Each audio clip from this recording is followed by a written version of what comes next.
समुद्र के किनारे आकर के डेरा डाल दिया। बैठे उस सभा खबर ये पाई, सिद्ध पार सेना सब आई। और उसको जब ये समाचार मिला तो पहले तो मंत्रियों से पूछा, पूछे से उचित सचिव उचित मत कहो, तुम लोग मुझे अब सही सलाह दो क्या करना चाहिए। और ते सब कहे मस्त करी रहो।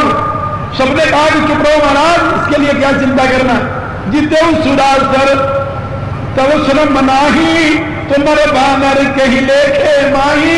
मंत्रियों ने सलाह दे दिया, लेकिन ये सलाह उसका समाधान नहीं कर सकती। तुलसीदास लिखते हैं कि इसी अवसर पर, यहां एक शब्द है, अवसर जानी विभीषण आवा। रावण के दरबार इस अवसर को जानकर के इस समय रावण घबराया हुआ है और इस समय रावण मंत्रियों से उचित सलाह मांग रहा है। पूछे उस सचिव उचित मत कहो। उसने मंत्रियों से सचिवों से कहा कि उचित सलाह मुझे दीजिए, लेकिन किसी ने उचित सलाह नहीं दी। विभीषण ने सोचा कि यही सुंदर मौका है उचित सलाह देने की, लेकिन सलाह देना है पूछने पर, बिना पूछे सलाह नहीं देना। तो अवसर जानी विभीषण आवा, अवसर समझ करके, क्योंकि जब आदमी घबराया हुआ होता है तो उस समय दूसरे से पूछता है बताओ क्या करें, और वही मौका होता है उसे सही सीख देने की, वही मौका होता है उसे गलत सीख देने की। ऐसी घबराहट में गलत सलाह दे दिया तो अपने आप का सर्वनाश कर लेता है वो, और ऐसी स्थिति में यदि सही सलाह मिल जाए तो अपना उद्धार कर लेता है वो। आप गीता में देखिए, ऐसे ही स्थिति में पहुंच गया था अर्जुन। उसके सामने भगवान कृष्ण थे, भगवान कृष्ण ने उचित सलाह दे दिया तो वो विजयी हो गया। और यदि भगवान कृष्ण की जगह पर कोई उसे ऐसा न मिलता तो फिर अंग्रेजी में शब्द है फ्रस्ट्रेशन, वो फ्रस्ट्रेशन की स्थिति में आदमी क्या कर लेता है, अपनी बुद्धि का प्रयोग कर नहीं पाता, सही सलाह देने वाले उसे मिलते नहीं, तो उस समय दो ही प्रकार का काम वो करता है। यदि सही सलाह देने वाला मिल जाए फिर तो उसका उत्थान हो जाता है, और यदि गलत सलाह देने वाला मिल गया तो उसका पतन हो जाता है, और यदि कोई सलाह देने वाला नहीं मिला तो फिर वो आत्महत्या कर देता है। तीसरा कोई रास्ता नहीं होता उसके लिए। इसलिए विभीषण जी नीतज्ञ हैं, नीतज्ञ होने के नाते उनको पता है कि किस समय किसको कैसी सलाह देनी चाहिए। तुलसीदास लिखते अवसर जानी, अवसर जाना। याद रखो हर एक व्यक्ति को, यदि आप अवसर के अनुसार काम करेंगे तो आपके कार्य में सफलता मिलेगी, और कुअवसर यदि कोई बात कहते हैं करते हैं तो उसमें सफलता मिलने वाली नहीं है। इसलिए अवसर जानी विभीषण आवा, अवसर जान करके विभीषण भी रावण के दरबार में पहुंच गए, और पहुंचते सर्वप्रथम भ्राता चरण शीर्ष ते ही नावा। भ्राता के चरण, बड़ा भाई है, उसके चरणों में सिर झुकाया, प्रणाम किया उसने। भ्राता के दो अर्थ होते हैं, भ्रा धातु है जो बांटने के अर्थ में प्रयोग होती है, तो सही माने में भ्राता शब्द का अर्थ होता है जो भाई की विपत्ति को, दुख को बांट ले, ये भ्राता शब्द का अर्थ होता है। लेकिन अर्थशास्त्र में भ्राता शब्द का एक दूसरा अर्थ भी बताया गया है कि जो उसके बाप की संपत्ति में हिस्सा बटाने वाला हो। अब आजकल आप देखिए कि भ्राता का कौन सा अर्थ सार्थक हो रहा है। बाप की संपत्ति में हिस्सा लेने वाला भाई है या आपके दुख सुख में दुख सुख को बटाने वाला भाई है। जो साधु वृत्ति का भाई होगा वह तो सही माने में जैसे भगवान राम लक्ष्मण के लिए विलाप करते हुए कहते हैं, मेरो सब पुरुषार्थ था को विपत्ति बतावन हार बंधु बिन करो भरोसो का को। भाई वह है जो विपत्ति को बता ले, दुख को बता ले, इसलिए उसे भ्राता कहते हैं। भ्राता शब्द का अर्थ होता है। लेकिन वर्तमान की स्थिति आप देखिए, उससे कल्पना कीजिए, विभीषण ऐसे भाई नहीं है जो दुख को न बचाने वाले हो, इसलिए वो जाकर के इस समय भाई संकट में है, अब वो अपने मंत्रणा से नहीं सतियों की सही मंत्रणा चाहता है, उपस्थित हो जाते हैं। भ्राता चरण शीर्षते ही नावा, भाई के चरणों में प्रणाम करते हैं। एक शिष्टाचार यह भी है कि बड़े भाई के पास जाओ, पहले उसे प्रणाम करो, और जब तक आपको ये न कहे कि बैठ जाओ, तब तक आप बैठने का कष्ट न करें। ये अशिष्ट व्यवहार होगा। बड़ा भाई है, पिता के बराबर है, इसलिए विभीषण से जाते हैं, पहले प्रणाम करते हैं, प्रणाम करके खड़े हो जाते हैं। पुण्य सिर नाई बैठ निज आसन, रावण जब इशारा करता है बैठ जाओ, दोबारा प्रणाम करके बैठते हैं। पहला प्रणाम है आने का, दूसरा प्रणाम है बैठने का। कितना शिष्टाचार है।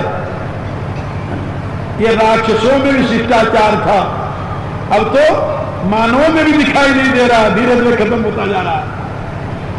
तो पुण्य सिर नाई बैठ निज आसन, बैठ गए शांति से, बोला बचन पाई अनुशासन। फिर रावण ने पूछा, कहिए विभीषण, तुम्हारी क्या राय है, तुम बड़े विज्ञ हो, बताओ। राम सेना लेकर के समुद्र के किनारे आ गए हैं, अब हमें क्या करना चाहिए। जब रावण ने यह पूछा, बोला बचन पाई अनुशासन, अनुशासन माने आज्ञा, आज्ञा पाकर के विभीषण बोले, हाथ जोड़कर खड़े हो गए बड़े भाई के सामने, शिष्टाचार के साथ। भाई को उपदेश नहीं दे रहे, आप जरा शब्दों का चयन देखिए।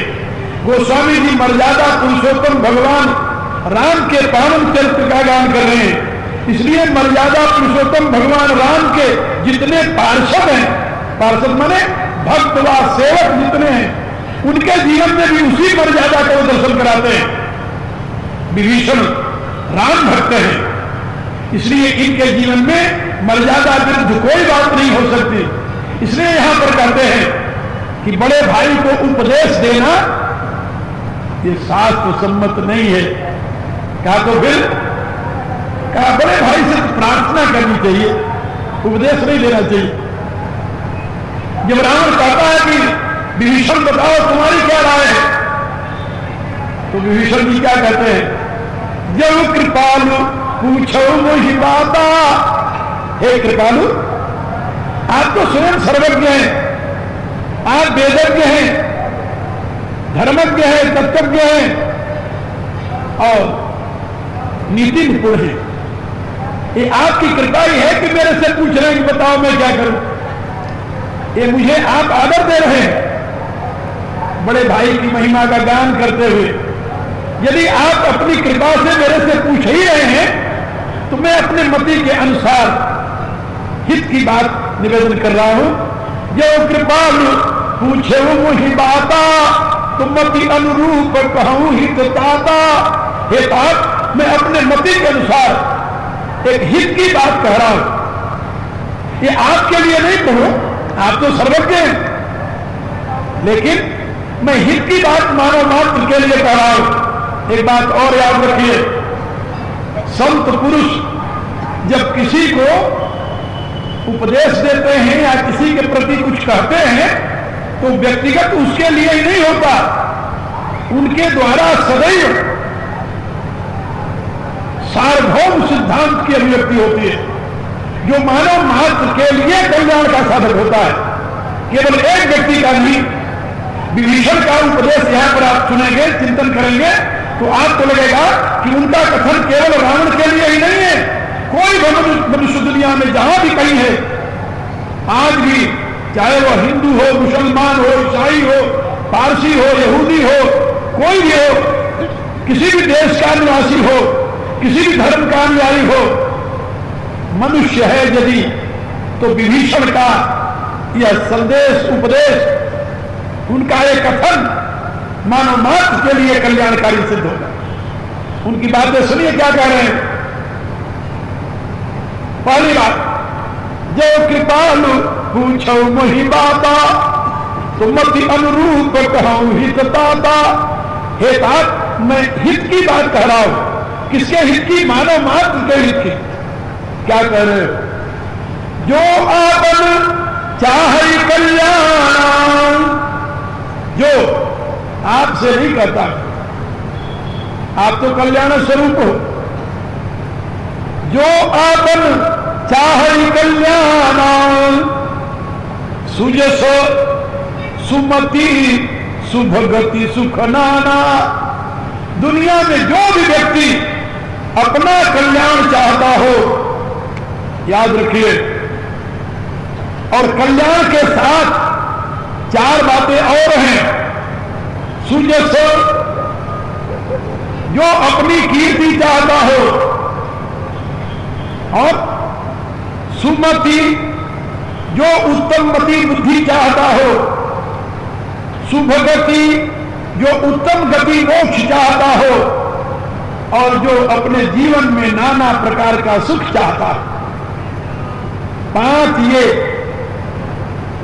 पदार्थ हैं जिनको मनुष्य चाहता है। अपना कल्याण चाहता है, कीर्ति चाहता है, शुद्ध मति चाहता है, शुभ गति चाहता है, और नाना प्रकार का सुख चाहता है। महात्मा विभीषण कहते हैं कि जो भी ये 5 चीज चाहता है, एक बात उसे हमेशा ध्यान में रखना चाहिए कि जो आपना चाहे कल्याण, सुजस सुमति शुभगति सुख नाना। क्या करे वो? कासो परमारी लीलार गोसाई, तजई चौथ के चंद किनाई। का उस व्यक्ति को दूसरे की पत्नी के लीलार को चौथ के चंद्रमा के समान त्याग देना चाहिए। जैसे चौथ का चंद्रमा देखने से कलंक लगता है, उसी प्रकार से पराये स्त्री के लीलार को देखने से कलंक लगता है। और कलंक ही नहीं लगता, उसके ये 5 नष्ट हो जाते हैं। आप तो जानते हैं कि भारतीय जीवन पद्धति में 2 तत्वों का बहुत बड़ा स्थान रहा है। 2 तत्वों का मैं तो ये समझता हूं कि ये दोनों हमारे जीवन के मूल आधार हैं। इसको गीता में भगवान ने आहार और विहार कहा है। आहार और विहार हमारी भाषा में, बोलचाल की भाषा में से आहार विहार के शब्द से ही लोग जानते हैं। और इसको अंग्रेजी में यदि मैं आपको बताऊं तो सेक्स एंड फूड, ये दोनों की पवित्रता, these are base of our culture. Sanctity of sex and food, these 2 are base of our culture. Be aware about. और इसमें महत्वपूर्ण स्थान जिसको हम सदाचार कहते हैं, उसका सदाचरण। हमारे यहां शास्त्रकारों ने बहुत ही महत्वपूर्ण बात कही है इस विषय में।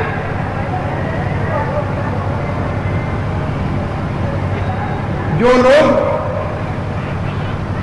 परनार लीलार का अर्थ जानते क्या होता है?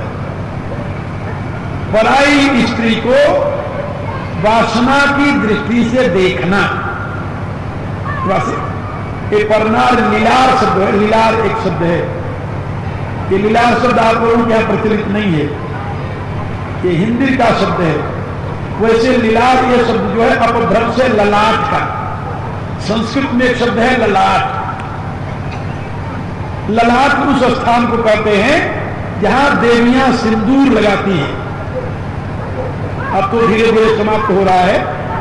विवाह के समय पर पति जो है वह उसका मांग भरता है, सिंदूर, यहां पर उसको सिंदूर दान कहते हैं, सिंदूर लगाती है। उस स्थान को लीलार कहते हैं। और उस सिंदूर दान के समय जिस स्थान पर वो सिंदूर लगाता है वो उस स्त्री के सुहाग का चिन्ह माना जाता है। इसलिए सौभाग्यवती स्त्रियां कभी भी अपने उस मत्थे को, लीलार को, ललाट को सिंदूर से खाली नहीं रखते। अब तो फैशन ही खत्म हो गया। अब तो दूसरा फैशन चल पड़ा, यानी धार्मिक संस्कार ही खत्म हो गया। और विशेष करके आप हिंदू स्त्री और पुरुषों में देखेंगे कि वो अपने धार्मिक चिन्हों के प्रति आस्थावान नहीं है। जिस चोटी को रखने के लिए हमारे देश के महापुरुषों ने अपना सर कटा दिया, चोटी नहीं कटाई। और वो चोटी सर से कब गायब हो गई पता नहीं चला लोगों को, क्यों? आस्था नहीं है। मुसलमान सुन्नत कराने में अपनी बेइज्जती नहीं समझता। सुन्नत आप लोग जानते होंगे क्या होती है, उसकी व्याख्या करने की जरूरत नहीं। लेकिन हिंदू अपने सर पर चोटी रखाने में अपनी बेइज्जती समझता है और उसे ये पता नहीं है कि चोटी रखाने में कितना लाभ है, ये वो नहीं जानता। ये उस देश में आप लोगों को पता होगा, जो शरीर विज्ञान जानते हैं, आपके दो ब्रेन हैं। ब्रेन, एक अपर ब्रेन कहा जाता है, दूसरा लोअर ब्रेन कहा जाता है। अपर ब्रेन के दो भाग हैं, राइट एंड लेफ्ट। और लोअर ब्रेन आपका यहां होता है पीछे की तरफ। और जहां लोअर ब्रेन होता है वहां एकाएक शीत का अफेक्ट न हो, एकाएक उष्णता का अफेक्ट न हो, इसलिए वहां पर इतने बालों की रक्षा की जाती थी। यहां पर यदि सारे बाल आप नहीं रख सकते तो सारे रखिए, तो परमात्मा का दिया हुआ है, अच्छा है। यदि ये अनावश्यक होता तो आपको भगवान क्यों देते? और यदि आवश्यकता होती तो स्त्रियों को भी दे देते भगवान ही। लेकिन भगवान ने स्त्रियों को दे दिया नहीं, न मूछी दी न दाढ़ी दी। उनके लिए जितना आवश्यक था उतना दे दिया, आपके लिए जितना आवश्यक था आपको उतना दे दिया। लेकिन आप यदि उससे भगवान की आवश्यकता अनुसार आप अपनी आवश्यकता नहीं समझते तो कम से कम उतना तो रख लो जहां आपकी बुद्धि की सुरक्षा होती रहे। और ये जो ब्रेन है, ये स्थान लोअर ब्रेन, ये स्मृति का केंद्र होता है।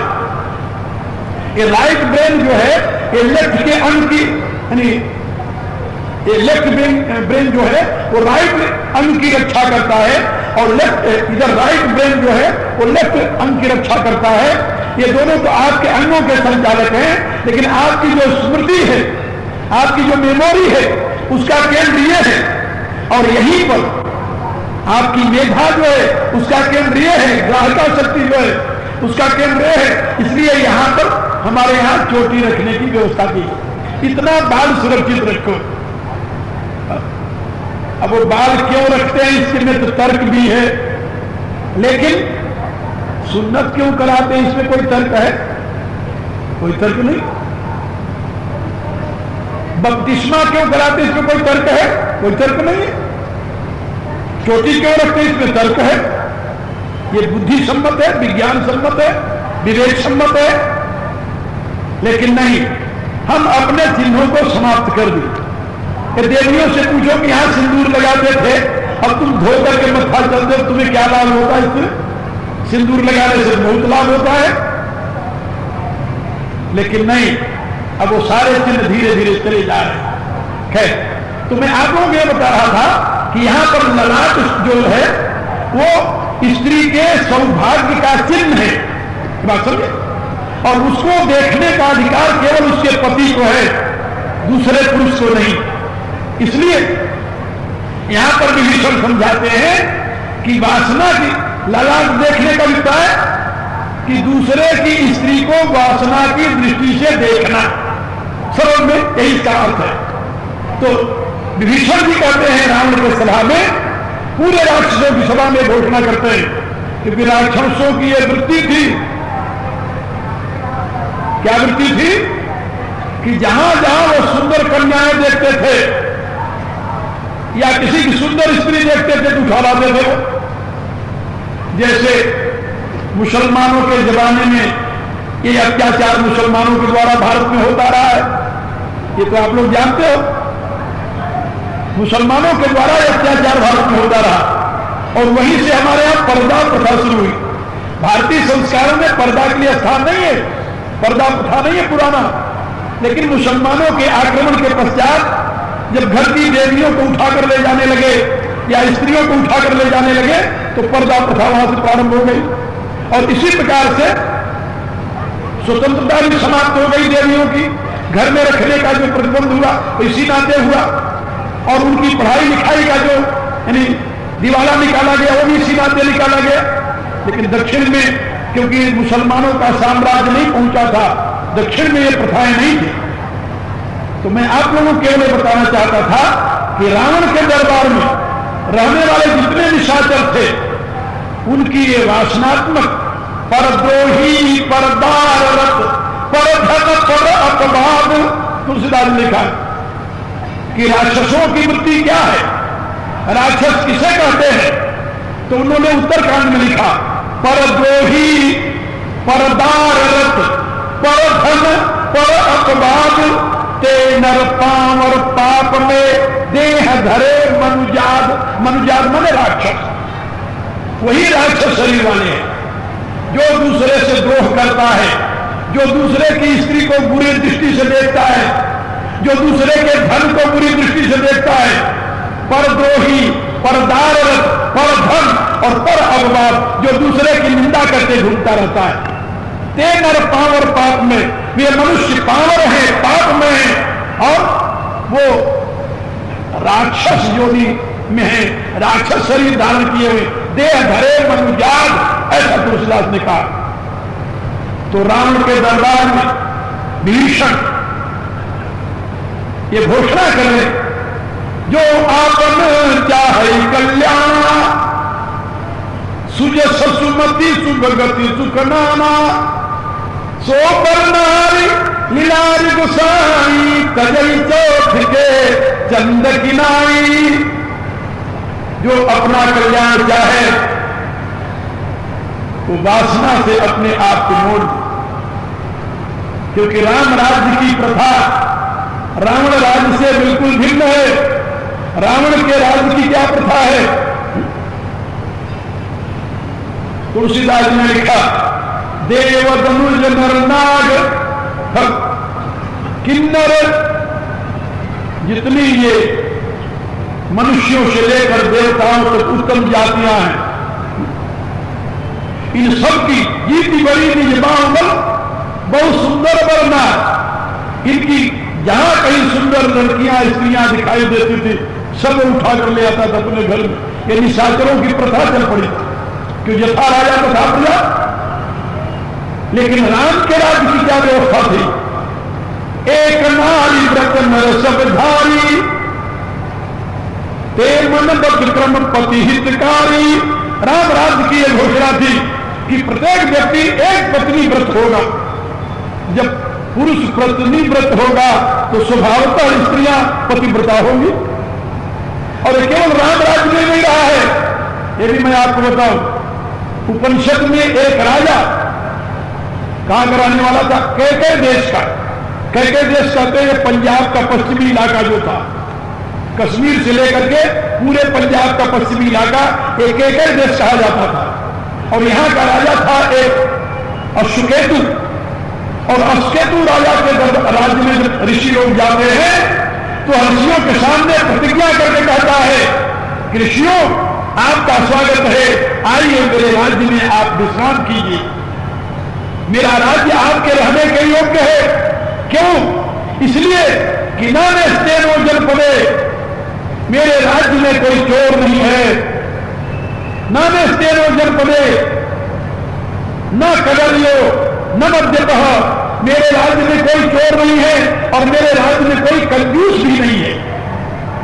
जो कंजूस जब धन संग्रह करता है तो चोर को चोरी करने की प्रवृत्ति आती है।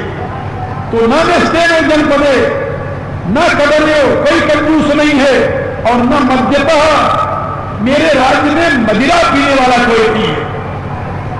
आप जरा सोचिए, वो भारत का ही सम्राट आए और सुकेतु जो एक घोषणा कर रहा है और यहां मदिरा बंद हो गई हरियाणा में 2 साल के लिए, तो गवर्नमेंट की लेन देन बढ़ गई। और जिस दिन मदिरा खुली वहां, उस दिन दुकानों पर लोग ऐसे नाचे जैसे इनके लिए स्वर्ग यही उतर आया है। सोचिए पहले, यानी कितनी बुद्धि पतित होती जा रही है मनुष्यों की, इसकी जरा कल्पना कीजिए आप। वहां पर वो राजा कहता है न में स्तेनो जनपदे न कदरियो न मद्यपः नाना हिताग्नि, मेरे राज्य में कोई अयाज्ञिक नहीं है, अयाज्ञिक कोई नहीं है मेरे राज्य में, और न अविद्वान, मेरे राज्य में कोई अविद्वान नहीं है।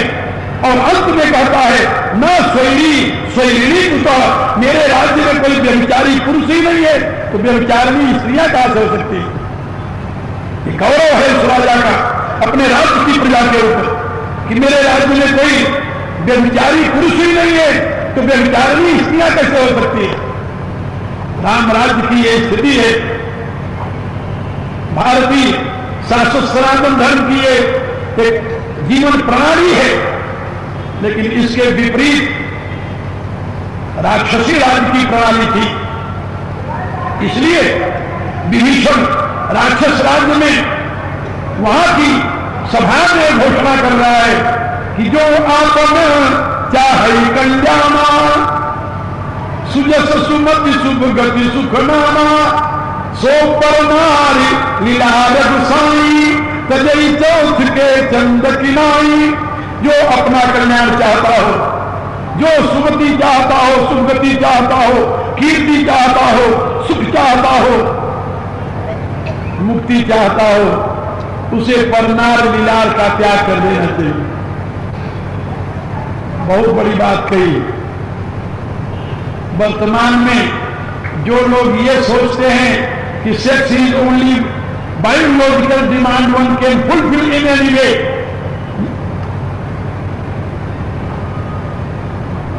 पश्चिम में मैं करीब 25 वर्षों से रह रहा हूं, अमेरिका यूरोप के देशों में, वहां इस प्रकार का कंसेप्ट नहीं है। मैंने अंग्रेजी की कई डिक्शनरियां पढ़ी, कहीं मुझे पतिव्रता शब्द का अनुवाद नहीं मिला, नहीं मिला, कि वहां कंसेप्ट ही नहीं है, कहां से मिलेगा। ये तो भारत की देन है और भारत का ही कोई महापुरुष यह घोषणा कर सकता है। अजा विभीषण निशाचरों के मध्य में रहते हुए भी वह इस प्रकार की घोषणा कैसे कर सका, इसकी भी एक पीछे लंबी कथा, रहस्य, और उस रहस्य का उद्घाटन अब भगवान ने कहा कि कल करना, समय पूरा हो गया, ठीक है। तो कल आज सुनना कि विभीषण उसी निशाचर समाज में रहते हुए इस प्रकार की निष्ठा से युक्त और अपने समाज को ये आर्यों की पद्धति की सीख देने के लिए साहस कैसे किया। ये बहुत ही महत्वपूर्ण बात है और ये बात आप लोगों को कल सायंकाल के कार्यक्रम में सत्संग में बताई जाएगी। विभीषण का उपदेश उनके चरित्र का मूर्त रूप है, ऐसा निश्चय समझिए कि वो साधु कहते उसे हैं मनस्य एकम वचस्य एकम कर्मणि एकम महात्मना मनस अन्यत वचस अन्यत कर्मणि अन्यत दुरात्मना। मन में जो है, वाणी में जो है, वही क्रिया में है। वो महात्मा है, मन में अलग है, वाणी में अलग है, व्यवहार में अलग है, वो दुरात्मा है। तो विभीषण महात्मा है, संत है, वो जो कहते हैं वही कहते हैं जो स्वयं आचरण करते हैं। इसलिए इसकी व्याख्या कल आपको समझाई जाएगी। अब आज प्रार्थना कीजिए मेरे साथ और अपने अपने घर को जाइए। सर्वे सन्तु निरामयाः, सर्वे भद्राणि पश्यन्तु, मा कश्चित् दुःखभाग् भवेत्। ओम पूर्णमदः पूर्णमिदं पूर्णात् पूर्णमुदच्यते पूर्णस्य पूर्णमादाय पूर्णमेवावशिष्यते। ओम शांति शांति शांति।